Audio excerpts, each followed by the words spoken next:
kings who silently became monsters after gaining power. History remembers the winners, but I'll tell you the whole story.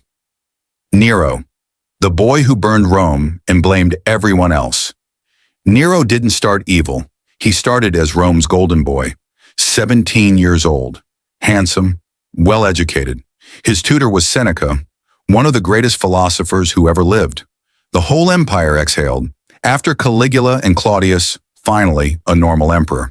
Fun fact, Nero's predecessor, Claudius, was likely poisoned by his own wife, Nero's mother, using mushrooms. So Nero's rise began at a dinner table. For 5 years, Nero was actually decent. He cut taxes, made fair rulings, let the Senate breathe. People liked him. Seneca kept him grounded. Then his mother started getting too comfortable. Agrippina, the woman who engineered his entire rise, began sitting in on state meetings, whispering in his ear, reminding him constantly who made him. And Nero, like any teenager being micromanaged by his mom in front of his coworkers, snapped. Except his version of snapping was building a boat designed to sink and drown her mid-voyage. She survived, swam to shore. He sent assassins. They finished the job. Fun fact, after his mother's death, Nero reportedly said he finally felt like a free man. He also reportedly couldn't sleep properly again for the rest of his life. That's not a coincidence. From there, it was a slide. His wife Octavia, divorced, exiled, executed. His second wife Poppaea, kicked to death while pregnant during an argument. Seneca, ordered to commit suicide, which he did with more grace than Nero deserved. Every person who had ever kept him tethered to reality, gone. What was left was a man alone with his own reflection, and he loved what he saw. Nero fancied himself an artist, a singer, a performer. And the problem wasn't the hobby. The problem was that no one was allowed to leave his concerts. Guards stood at the doors. Audience members faked illness to escape. One account says women gave birth mid-performance rather than asked to be excused. Imagine being such a bad performer that childbirth sounds like a preferable alternative. Then Rome burned. 64 AD. A fire swept through the city for 6 days. 2/3 of Rome destroyed. Whether Nero started it to make room for his enormous new golden palace, the Domus Aurea, which had a 100-foot statue of himself at the entrance.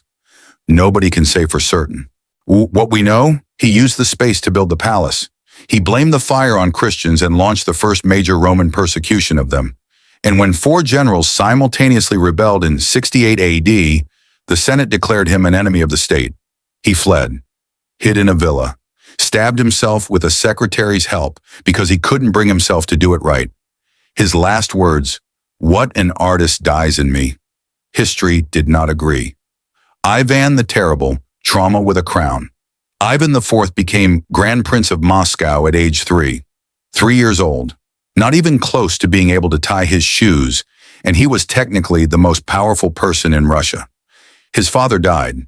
His mother took over as regent and was poisoned when Ivan was 7. After that, in the noble families, the boyars, fought over control of the kingdom, while Ivan sat in the middle watching men betray and murder each other around him, a child everyone wanted to control and no one wanted to love. Fun fact, Ivan's first documented act of violence was at age 13. He ordered the arrest and execution of a boyar who had been particularly cruel to him. The court said nothing. He filed that information away.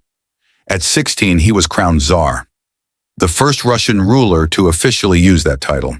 He married Anastasia Romanovna, a woman who by all historical accounts was warm, steady, and good for him. For 13 years, Ivan was surprisingly effective. He reformed the legal code, created Russia's first printing press, expanded territory through military campaigns. Then in 1560, Anastasia died. And Ivan was convinced she was poisoned by the boyars. Modern forensic analysis of her remains actually found elevated mercury and lead. Whether it was murder or medicine, nobody knows for certain. But Ivan believed it completely, and something in him broke that never came back. What followed was the Oprichnina, Ivan's personal shadow state, a private terror force called the Oprichniki, who rode black horses, wore black robes, and carried a dog's head and a broom on their saddles. The dog's head meant they would sniff out treason. The broom meant they would sweep it away.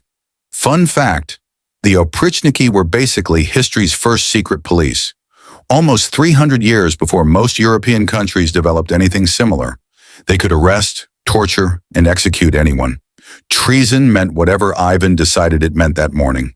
In the city of Novgorod, which had been an independent trading city for centuries, attracted even suspicion in 1570.